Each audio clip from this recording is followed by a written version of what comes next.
இந்த வார்த்தையை ஆண்டவர் உங்களுக்கு தீர்க்க தரிசனமாய் சொல்லுகிறார்.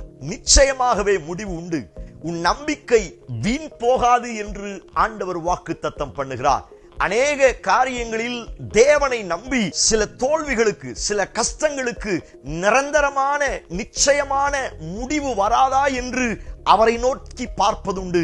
தேவ பிள்ளையே, நீங்கள் நம்புகிற எதிர்பார்க்கிற காரியத்தில் நிச்சயமான முடிவை தருவேன் என்று ஆண்டவர் வாக்குத்தத்தம் பண்ணுகிறார். கடந்த நாட்களில் கண்ணீரோடு அழுகையோடு அவர் மீது, அவர் சமூகத்தில், அவர் வாக்குத்தத்தத்தில் வைத்த அந்த சின்ன நம்பிக்கை வீண் போகாது, உங்களுக்கு நிச்சயமான முடிவை கொண்டு வரும் என்று ஆண்டவர் வாக்குத்தத்தம் பண்ணுகிறார். நம்புங்கள், நீங்கள் கண்ணீர் வடித்த சகல காரியங்களிலும் நிச்சயமான முடிவை கர்த்தர் உங்களுக்கு தரப்போகிறார். உங்கள் நம்பிக்கை வீண் போகாதபடி அவர் உங்களை கனப்படுத்தி மகிழச் செய்ய போகிறார்.